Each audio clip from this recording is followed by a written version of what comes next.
It's not going to stay in private. Oh my God, it's trendy in Germany. I'm so happy that I'm not in Germany. Okay, everyone. Now Taylor Sorensen is going to speak, and he is the PhD student at the University of Washington. All right, hi everyone. I have a loud voice, so we'll see if the mic overpowers you. But yeah, I'm Taylor. I'm a PhD student from the University of Washington. Lucky to be advised by Yejin Choi, and my talk today is going to be on pluralistic alignment, a roadmap, recent work, and open problems. So let's dive in. An implicit assumption in most alignment work that's out there is that there's a single set of values and preferences to which you wish to align. And oftentimes this is like a necessary simplifying assumption. You think there's a lot of alignment work where you have a robot and a user and you're trying to reach some common goal. And we've been able to make a lot of progress with this. However, this is just a wrong assumption in many cases. In reality, people have differing preferences depending on the context, values, life experience, demographics, et cetera. And there's been some great work that's starting to pick at this, which has really inspired me to start thinking about this. But the work was quite disparate, and it seemed like there were many potential approaches to what you do about these differing preferences that people have. So at this point, I was like, great, like I'm really interested in this direction. Let's figure out how to incorporate this value pluralism or perspective pluralism into models. And then I realized that like there seemed to be so many different ways to go with this. And they sometimes contrasted with each other. They were mutually exclusive. I was like, what is the right way to even approach this? So at first, I was interested in doing a technical work for pushing forward this pluralism and AI systems thing. But then I realized that we need some theoretical progress first to even just have a framework. How do we think about these things? What's a framework? What are some definitions? So this was my attempt to try to think about this a little bit. So we put out this paper, Roadmap to Pluralistic Alignment, back in February, in which we proposed various definitions and a framework for including diverse values into alignment. And because everything is a catchy name, we decided to call it Pluralistic Alignment, just to have a quick 2-word something for it. And we have been so happy to see that this has really exploded in the community since we put out the paper in February. We've seen dozens of papers building on the vocabulary, definitions, and framework that we proposed in the paper. So yay, it's good to see people building on work. It was also featured in places like Jack Clark's newsletter, and there will be a workshop on pluralistic alignment at NeurIPS this year that everybody should attend. Really excited for that. So, okay, so this talk today, I've kind of split it into 3 parts. First, I'll kind of talk about this roadmap paper where we talk about a theoretical framework for pluralistic alignment. Second, I'll talk about some recent work that we and others have done building on this. And then third, I'll kind of talk about some open problems that are in the area and hopefully try to convince some of you to come work in this direction because I think it's really exciting and there's a lot of low-hanging fruit and exciting problems to explore. So, okay, first, our roadmap to pluralistic alignment. These are kind of some things we'll talk about. So why pluralism? We put forward some definitions for pluralistic models, pluralistic benchmarks, and began with a case study and recommendations. So first of all, why is pluralism even important? Like, maybe our assumption was wrong that people's values are not all the same, but like maybe that doesn't actually matter for some reason. I argue it does matter. I think it's needed for any sort of customization. You need a pluralistic understanding of what ways people want to customize something. I think there's also technical benefits because often in RLHF, with the Bradley-Terry model, if 2 annotators give different answers, the only possible explanation for that under the model is noise. But really, oftentimes, like sometimes it's noise, sometimes it's just annotators not sure what to put down or clicking randomly, but oftentimes it can be to fundamental disagreements or hidden contexts. So I actually argue that it's truer to the generation distribution to try to model these different contexts and different preferences that people hold. I think it's also necessary for evaluating generalist systems as we've moved away from very specialist AI systems where it's just one measure of accuracy on a held out test set or whatnot is enough to explain the performance. As we move forward to systems which are supposed to do many things, I think we need to evaluate them in many ways, and there's pluralism in that. Pluralism is also a value itself in many modern societies. Maybe we don't want to make AI systems that have hard baked into them only a single set of values, because that's a big decision to make for every user in the system. And as well, like we think that AI systems should reflect human diversity, and this is a way of doing that. And feel free to raise your hand if there's any questions during the talk or if I'm unclear about something. But I've got a lot of material, so minimal heckling compared to the last one, which is fantastic. But thank you. Okay, so pluralistic models. First, to sort of motivate, I thought this was a really interesting work titled ChatGPT's Inconsistent Moral Advice Influences Users' Judgment. So what they did is there's an example of a trolley problem. So there's a trolley, as I'm sure many of you have seen before, heading towards these 5 people on a track. You can switch the trolley so that it goes over this way, and it will instead kill this one person. You know, what's the right thing to do? It's sort of a moral dilemma that people pose. And what they found, first of all, is that when you prompt ChatGPT with what you do in this situation, it is inconsistent in what it says the right answer is. So sometimes it might say it's never right to sacrifice one person to save 5 others. Other times it says, oh, you must do the thing to save the most lives. And other times it says it depends on the particular situation. So ChatGPT is very inconsistent in the advice it gives here. But why does this matter? You know, nobody's asking ChatGPT to make these decisions right now. But what was interesting is they showed users randomly one of these judgments from ChatGPT and then asked them what they thought the right answer was. And there was a significant effect where users' judgments depended on the output shown, where they were more likely to agree being influenced. So I actually think this is some initial evidence. You know, people are already starting to use AI systems for things like advice. And in these situations where maybe there's not one established consensus right answer, or there can be variability, people's decisions can be influenced by what the AI systems say. So I think there's more principled things and more principled behavior than maybe just randomly selecting one of these answers. Please. Are you suggesting that this is a problem, or are you just describing this phenomenon? A great question. I think it's a problem in some circumstances. So this is kind of a theme I'll get to a lot in the work, but like I think there's times where this is the desirable behavior, but probably not if like users are using it for advice. Like it seems odd that like you'd have a stochastic system that like would steer the user in one direction or another just depending on what random seed you gave it.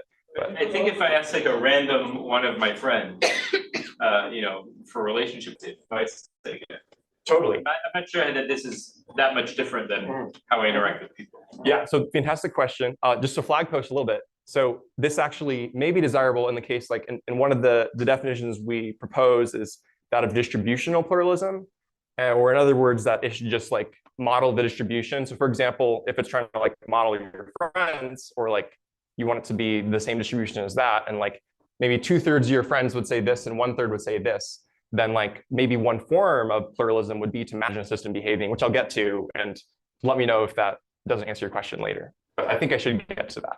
Great question. Other thoughts? Please. Were there any previous histories before it was given this prompt for, like, let's say this trolley question, meaning like was the output in any way tied to things that it knew about the user question that it asked before? No, that's a fantastic question. They just, used the same prompt for ChatGPT, just generated at different times with different seeds, did not use any contextual information about the user.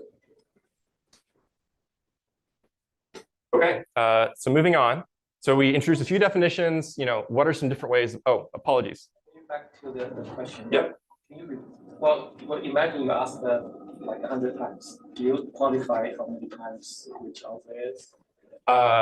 Just ask. This is potential to be outcomes, but the frequency.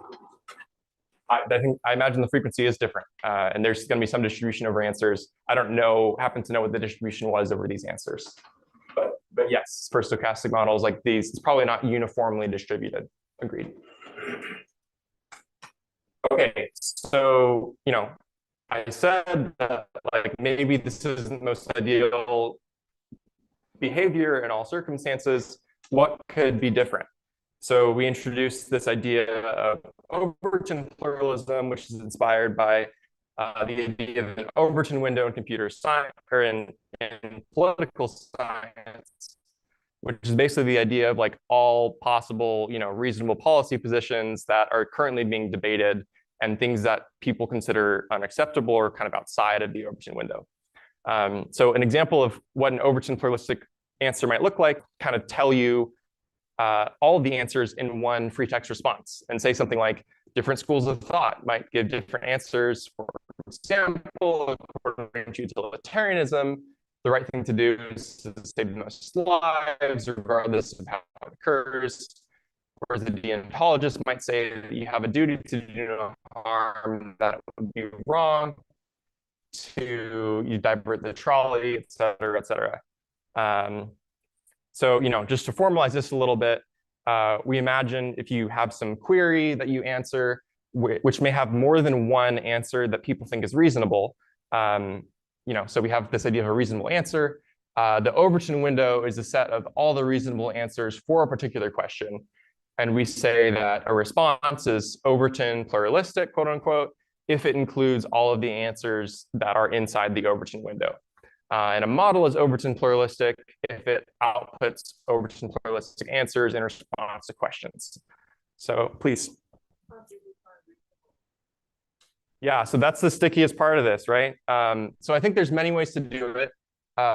I think that one way is to say that there may be suggestive but inconclusive evidence. Sometimes there's like epistemic uncertainty, scientific uncertainty. So maybe any position that like a reasonable scientist could argue for would be one definition for that. Another definition is you could go based off of agreement with the population. So maybe you say, if at least 5% of the population, believes X thing, then I'll say it's reasonable. Although obviously, we've been pretty agnostic and haven't pinned down one way to decide a reasonable answer, because I think it might depend on your particular context that you're measuring for. And obviously, there's a lot of sticky decisions to make in defining reasonable. Is that? So I guess a little bit of a non-answer, but. Totally. Agreed with that. I guess what I would say is we've deliberately tried to make it broad because we expect it to be applied to many different situations and contexts. And how I see people using this is saying okay, we're going to take this Overton pluralism idea and we're going to fill in the details for which population or what definition we have for reasonable, or here's a data set that represents that. And then we measure based on that data set or benchmark or whatnot. More questions? Okay, great. So how do you implement this? So potentially you could define a set of queries X along with a set of reasonable answers for each query. And you could either extract answers from a response or detect presence of these answers with entailment. Some applications, I think that some areas where this is more desirable than other forms of pluralism are advice giving. I would argue that assuming I have a task that I want advice from a language model from, I don't want to call it a million times. I think the most useful thing for me would just be the sort of Overton pluralistic response where it gives the Steelman response for every side of the question, right? And then I can sort of weigh those arguments and see what I find believable. Tied to that is, I actually think this could be useful for scalable oversight, right? Where if you sort of have these Steelman positions for all the different potential explanations, then I think you could maybe train an AI system to try to make a judgment based on these Steelman positions and maybe come to a better answer than if you didn't have this Overton pluralistic answer. Or any setting where we want to encourage multiple approaches or multiple answers, I think this is useful for. Limitations, as stated earlier, defining the Overton window or what counts as reasonable presents a challenge. So we've kind of left that open to however people apply it. Both sidesism is potentially a problem too, right? Because maybe one answer has a lot of support and another answer has far less support, but if you present them as having equal substance or equal reasonableness, then that may be a problem. And it also requires a long form response, right? If I have a one-word answer from a language model, there's no way that it can contain a multiplicity of perspectives. Okay, so that's Overton pluralism. Any questions before we move on to the next definition? Your query also have all for reasonable achieve the efficiency. For Yes. humans, they're the same, but for the machine, they might be different. Do you take that into account too? Not explicitly, but I think that could be included in the implementation, right, where you augment with many x's. In terms of like the how people perceive things, like there's also when you have multiple things, the order in which those are, it's not even in like in the sense of like even when the same answer is given to everyone, there is a choice of what order you will present different type ideas that exist, and that can also have an effect on how Totally. we perceive the answer. Like so, in that reasonable thing, is it more like you randomly choose the order? Like all the reasons? I actually hadn't thought about this sort of like framing effect where you have different orderings mattering. I think right now it's sort of agnostic to that. It's sort of like modulo any ordering because it would count as open pluralistic if it's anywhere in there. But that's an interesting extension for sure. Yeah. Okay, please. How do you differentiate between uncertainty in inferring intent and pluralism, purely from an algorithmic standpoint? So should I, if I'm Overton pluralistic, and it's 5% likely that you mean a certain thing, should I still show you that if I worry about the risk that if I show you that all the time that people would run away from your open pluralistic system towards the just gets to the point for that? Yeah, that's an interesting question. I guess like I would say that maybe in some cases you don't want, like if there's like 100 different answers for something, like that can be really overwhelming to like have this giant response, right? So yeah, I mean, I think factoring in uncertainty in intent is not explicitly built into this, but we would love to see extensions that include that. Yeah, I'm not sure if you thought much of the relationship of like this overtime pluralism to like a decision theory. But one thought I had about like one way you could actually get an overtime window is that if you had a preference ordering or utility function, but like without completeness, right? So you don't only have like partial preference orderings. Like one way you can get potentially overtime window set is like precisely those options which are preferred over everything else, but they don't dominate. Absolutely. Yeah, that'd be incredibly interesting. Yeah, we should chat later about that. So it seems to me like LLMs already famously love this behavior. Well, some people say this, some people say that. You know, to be made. You know, how do you aggregate these opinions? Yeah, you know, so yes, I will is a short answer. And I'll pick this a little bit later, but I think that language models, like the post-trained models, do this more than like pre-trained models, right? After instruction tuning. But often it's very templated, like on the one hand, blank, on the other hand, blank. When oftentimes there can be like 80-20 support, maybe there's multiple reasons for the other hand, but it only picks one.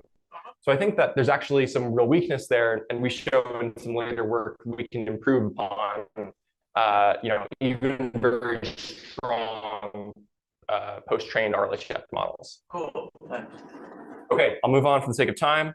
Okay, another potential definition is that of steerable pluralism. Where maybe you have these attributes, like in this case, maybe utilitarianism, deontology, or virtue ethics are different frameworks that you would like to accept. And we say that a model is steerably pluralistic if you can steer to each of these attributes and that the model can faithfully be steered to the right answer according to that attribute. So to introduce some definitions, so we have some set of steering attributes A, which are attributes, perspectives to which we want to align a model to. And we say that a response faithfully reflects attribute A. if it's consistent with or follows from attribute A, and a model is steerably pluralistic if with respect to a set of attributes. If given an input and an attribute, it can be faithfully conditioned on that attribute to output answers that are in line with that. So for example, like with this trolley problem, you reduce the ambiguity by conditioning on the attributes. So oftentimes there's a sort of latent space of values or perspectives from which you can reduce ambiguity. And once the ambiguity is reduced, can the model be faithfully steered?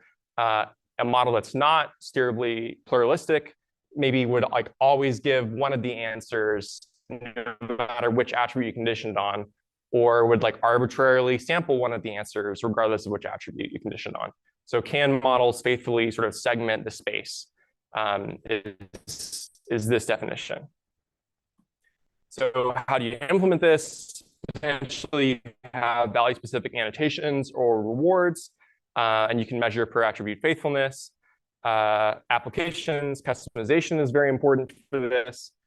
Steering to diverse perspectives. A lot of people are using, language models for things like persona prompting, where you say, oh, you're this persona, what would this persona say? But it turns out that many times, like, it's better adopting some personas than others. And in that case, like, that model would not be steerably pluralistic because it's not able to faithfully align to the attributes that you give it for some of the attributes. So as well as, just sort of like varying different cognitive architectures or ways of approaching a problem. Some limitations is obviously you have to decide which attributes to steer to. And if your attributes are too broad, you risk stereotyping or flattening nuance. So, say that for example, demographic is one that I think can be problematic sometimes, because even within a demographic group, there can be a lot of variation of opinions on something. So, it's not quite clear what it means to steer to a person from demographic XYZ if there is variation, right? So I think that it works best in the case where the ambiguity is most or totally reduced by the attributes proposed. Stop here for questions on steerable pluralism.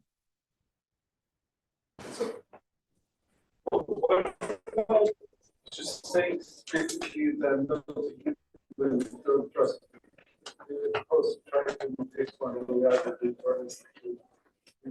Sorry, I didn't quite hear that.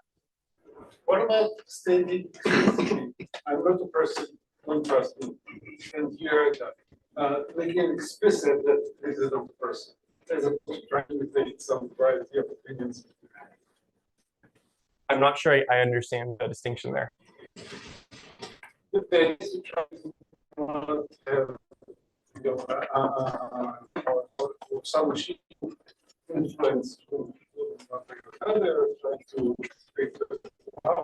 say person person don't trust me. Here's the data. Oh, I see. Okay. Yeah. So I think for something like advice giving, like, that's probably a good idea.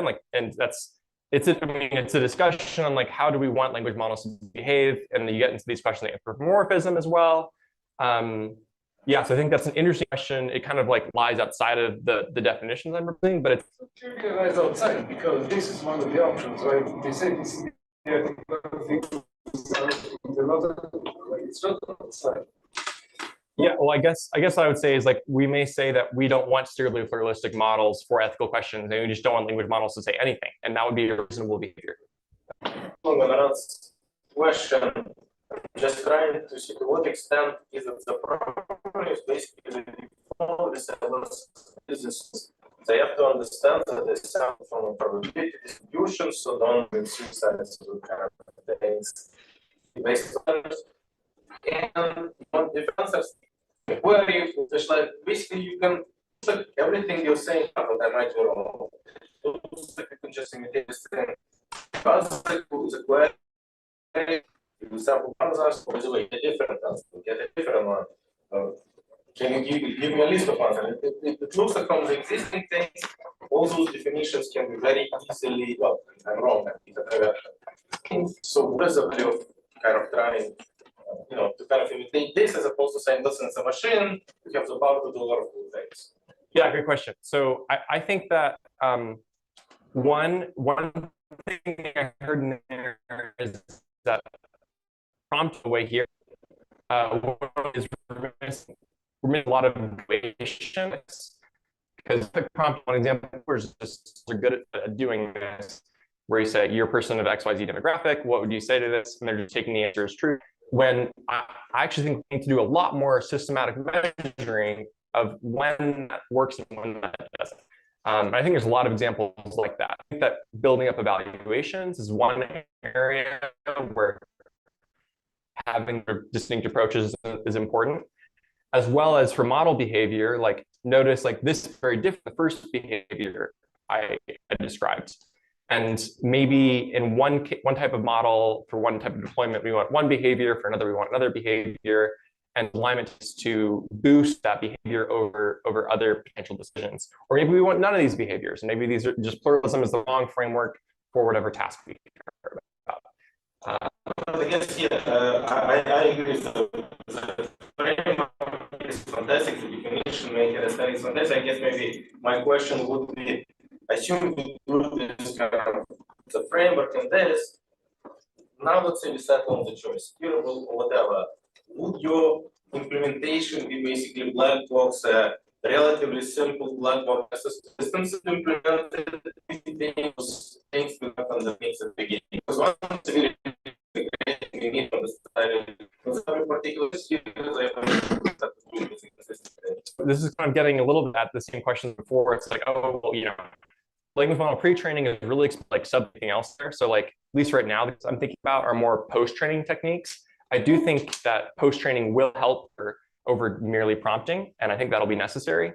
So I think there's a whole space in sort of that range. I'll move on for the sake of time. The third definition for model pluralism is that of distributional pluralism, which we hinted at earlier, where imagine we have some population or group of people with a set of people we model to represent, that the model is distributionally pluralistic. If for a given prompt, it's as likely to give response X as the population G, and you get some distribution over answers that people might give. So relatively straightforward. How do you actually measure this? So you need to collect some data set of the population you care about's responses, and then you can do something like distributional divergence between the models, probability, and the data set. What are some applications? When would you want interfacing or simulation? Very important, as well as agent-based modeling, like in computational, piloting surveys, or just a cold fact. So limitation to use models output harmful things, but if some people would harmful and we have a model that's distributionally pluralistic, then it would also output that. So this behavior may actually not be desirable for many chatbots, right? But I think it's an important way we can sort of understand whether a model represents a population. So it's a query like because you can like the probability is tracked. It's nice as opposed to launch hard. Yeah, I'll tier the please. So if you're a constant kind of building, this is thing that yeah, I think so. Because like if I have like a bus, a train, or car, like for I can walk, and just due to some shock, I kind of take the I walk instead of maybe trains or something like that. Totally. For economics, I think it'd be very, very interesting. Another potential, like I think this would be interesting for something like self-driving cars, right? I want just like what the best thing for car to do is in any given circumstance. So I'm trying to model but the whole distribution of like what's likely enough to do. I can sort of model the tail risks, understand, because every decision is a calculated risk driving. So I think models like this could be useful for many applications. Yeah. So anyways, these are sort of like this is the framework we propose for how different models can behave in pluralistic ways. I'll go quickly through. We also offer some definitions for benchmarking and how benchmarks be more pluralistic. The first one, I'll just spend like 10 seconds on. It's really straightforward. It just says, if you care about multiple things, you should measure your multiple objects and not necessarily flatten it down into one thing. One example of this, like chatbot arena, It was to rank model from best first, but maybe what models are better at coding and worse at scientific knowledge or something like that. So I would argue, that if we care about multiple things, measure all the things you care about, and that's one way of incorporating pluralism into benchmarks. So okay, another way we could sort of think about this sort of multi-objective trade-offs is this idea of a trade-off steerable benchmark, where imagine we have different dimensions we care about.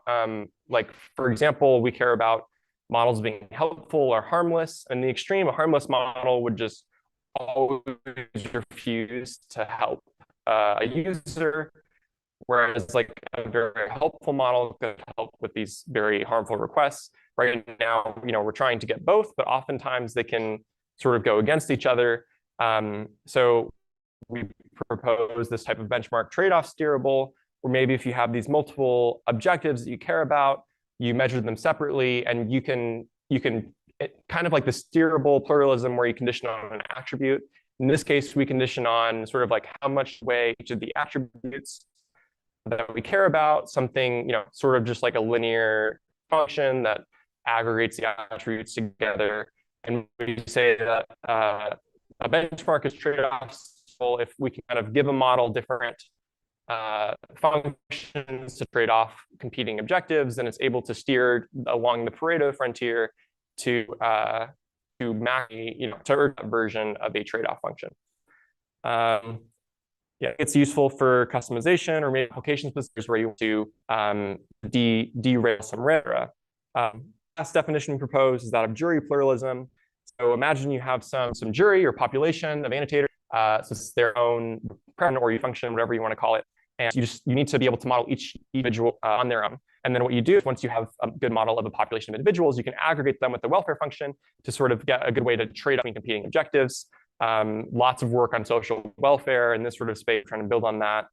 And we say a benchmark B is jury pluralistic if it explicitly measures each of these jurors to try to maximize welfare function. Potential is the representative jury population they're about. Try to approximate function with some sort of individual reward model. This is very useful for things like practical limit or seeking. Agree about politics or any given topic, and they say if many people agree that is helpful, then like it's more likely to be factual, and they propagate that. So it's a very similar type of technique that we're proposing here. Some limitations is estimating juror functions may be default, and each welfare function for trading strengths and weaknesses. Yeah, okay, that was a lot of information. Any questions? Case where maybe as a society we decide like this, we used to think this, but now maybe the overwhelming amount of people think this. Like, how do you see the unity changing over time in your responses? Great question. So values change over time. They're not static. And we actually don't grapple with that this much in this paper. There's some great work from Mike about this. Like, we just need to constantly be retraining. Like, right, we can't just one-time train a model based on our values and just say that that's going to be the model forever. We need to be collecting more data and updating it. Thankfully, these things often change on the timescale of like years or maybe months at the lowest. So like there's hope potentially for sure. You thought at all about intersections between these definitions? So like a steerable Overton pluralism or something like that? Oh, that's interesting. About some of them, yes. So I actually think steerable and distributional are two that go very well together. So demographics is one we talked about, right? Like maybe for demographic distribution, so like we condition on the graphic and get that demographic distribution as opposed to the general population. For something like Overton and steerable, I haven't actually like thought about that combination before. Interesting. The idea, if you have your reasonable answers, you can also define that for an attribute condition. Oh, totally. Yeah. No, that's incredibly interesting. We'd love to chat about that more. So I think to go back to the reasonableness, since it depends so much on context. A suggestion you have thought about, you should add a series documentation component. So somebody claim that they are steerable pluralism, right? You want to have a template for them to really write out what do they mean by reasonableness, right? So because help have a layout of a template for people to fill in to give more evidence in a way that's very easy for the user to see how to define the reasonableness. That you agree with? I think I do agree with like the reasonableness needs to be pinned down somewhere. And one potential way to do that is at the user level, where the user specifies what they want to count as reasonable. Another way to do that would be at like the system or the model level. I guess just because if you want to evaluate it, it's kind of helpful to have a definition for evaluation, but I think that's useful. But either way, you need a documentation to go with it. Totally, yes. Otherwise, it become very opaque. Agreed, you need documentation, absolutely. So,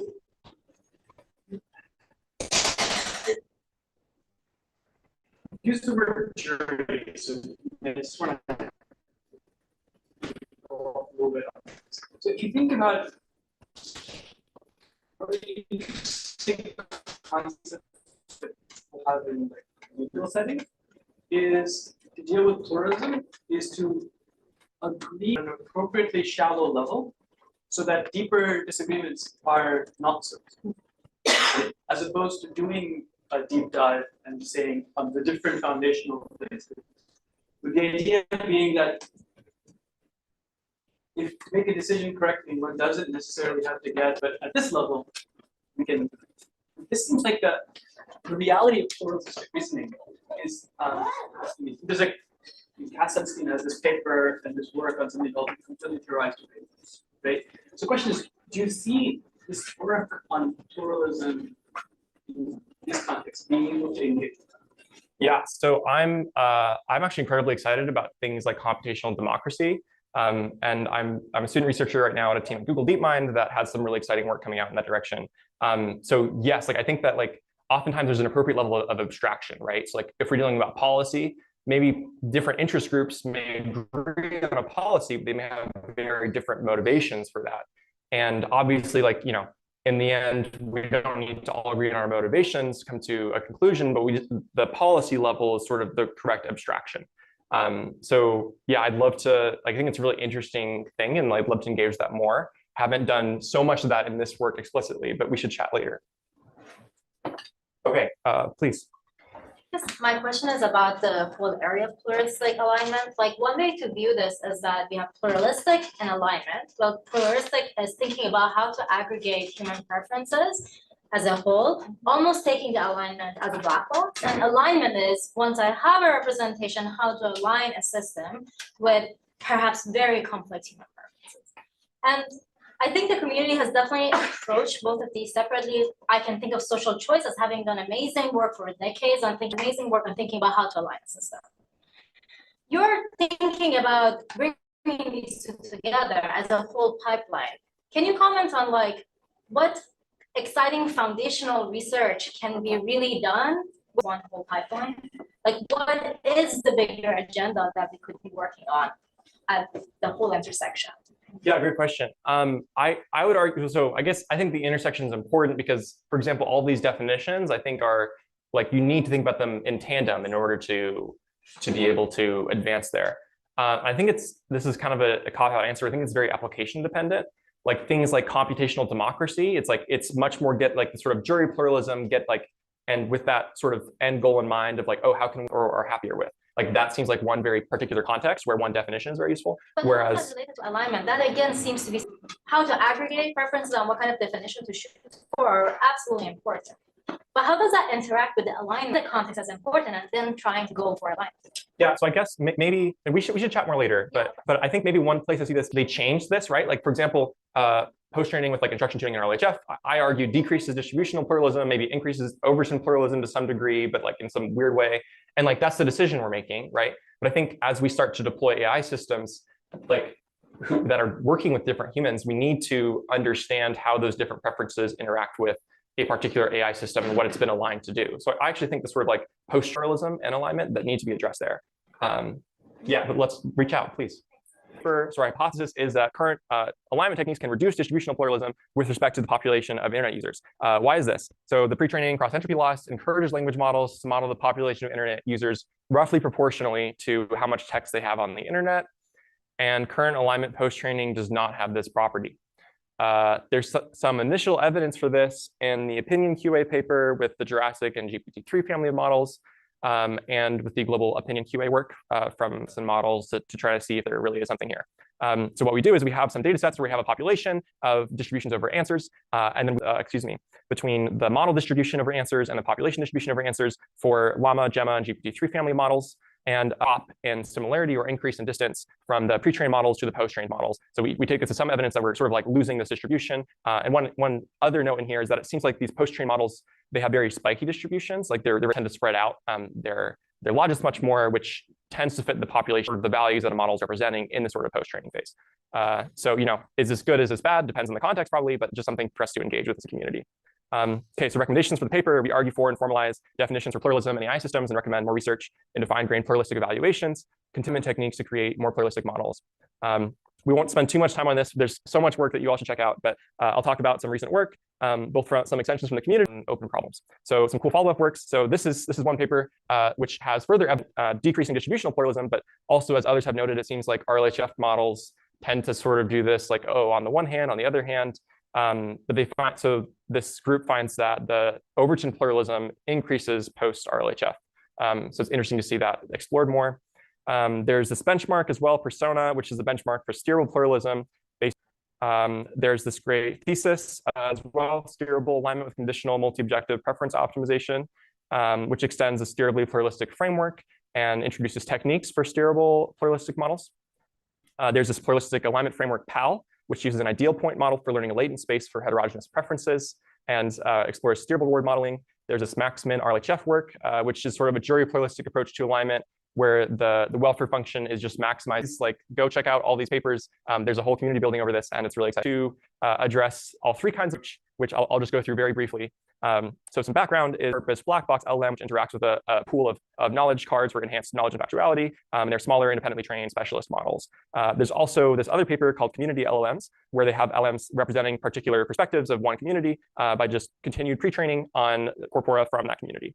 So our proposal is to do pluralistic alignment via sort of like multi-LM collaboration, where we train specialist LMs on clusters of perspectives and we aggregate the outputs and discuss. So, for example, for this Overton pluralism, we have these community LMs that generates, each LM generates an answer, it kind of gets thrown in context, and then the which incorporates all of these comments. For steerable pluralism, we sort of let the black is the most useful for the attribute and condition off of that.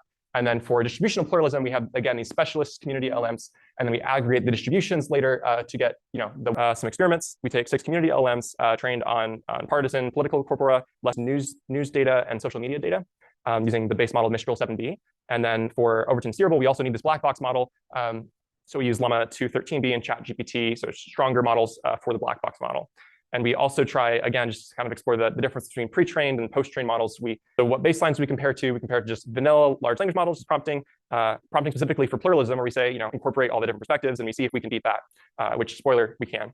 As well as a mixture of experts, where we just sort of treat all the different community LMs as experts and try to route to the most relevant one and take that answer. So forward pointer, we have this value prison data set as well from some of our prior work. I won't have time to talk about it in this talk, but it's a data with situations that are often moral dilemma type things. So we have a few experiments. So one is we explore Overton pluralism by coverage over the data set we have in Value Prism, where we say that all the values in that data set are reasonable. So we prompt for Overton pluralism, and we do NLI to see which values are included in the response. Our approach is able to beat all 3 of the baselines. Yay for us. We also do a sort of human, there we go. The text disappeared there, but we do a human evaluation here where we just have humans say which one they think is more Overton pluralistic, and we win against baselines as well. I'll just blaze through these, but basically for steerable pluralism as well, we're able to beat the baseline. So even this prompting thing, which we've brought up many times before, we're able, there's a lot of headroom, I think. Language models aren't always great at just adapting to an attribute when you prompt it because they haven't been specifically trained for this. So even this very simple, small community, large language model, aggregate them together is able to beat the prompting baseline on a couple of data sets. And similar trends for distributional pluralism, we also are able to beat baselines by sort of modeling these different communities separately. And one thing that I really like about this community LM approach is if you underrepresent a certain perspective or community, you're able to just, it's really modular, really easy. You just train another language model on corpora from the community that you've underrepresented. And then you can patch it and train this additional language model for the underrepresented community. And we see, for example, our models had less data from Asia and Africa. So we train an Asia specialist model, an Africa specialist model on data from those regions, and we're able to get increased similarity to those regions by training on data from those places, unsurprisingly. But it's kind of a cool approach because we can just continue to add community language models. So that's modular pluralism. And then I will jump real quick. I'm basically at time, but I'll jump real quick. Yeah, 1 minute. That's great. OK, thank you. So just to jump to the end, future directions. So there's a bunch of open problems. I'll find a way to share these slides. I won't have time to talk through all of them. But basically, there's a whole bunch of questions on how do we increase alignment to these objectives? How do we develop good evaluation techniques and good benchmarks for these? Many of these definitions I proposed have one or maybe zero good benchmarks for this. So there's a whole bunch of work to be done here. There's a whole bunch of interesting alignment techniques to try. We're just barely starting to scratch the surface. Also, maybe there's other kinds of model pluralism that we missed, just one proposal. We need to extend the definition, particularize it to context. Yeah, and how do these different forms of pluralism interact with each other? In what systems do we want what kinds of pluralism? Whose values to align to? And there's many more questions. So come work with us in pluralistic alignment. There's this great workshop where you should come to, and yeah, reach out to me if you're interested in any of this. So thank you.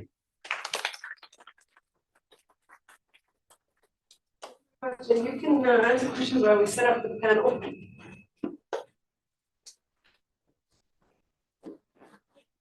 How much thought have you put into the design of Corey, right? Even if starting out working translating many different versions of it, how much do you think the conclusion will be stable relative to that design?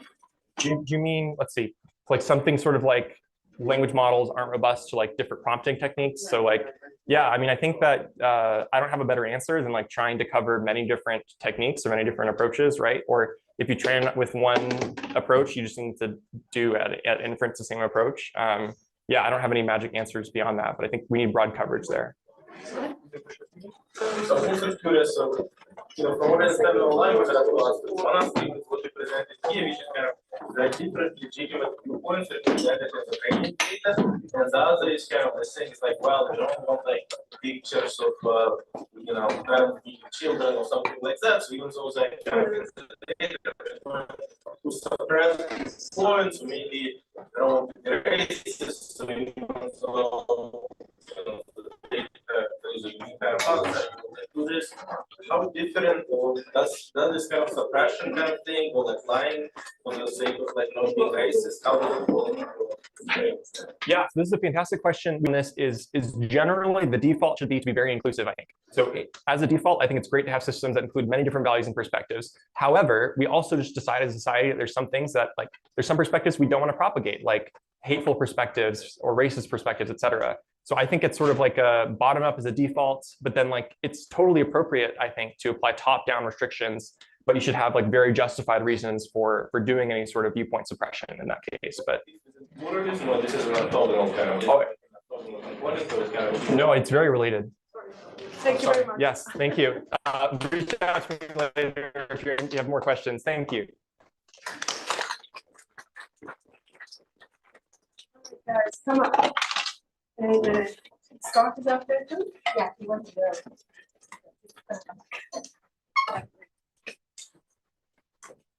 And I think that Jen Hendricks is also joining us.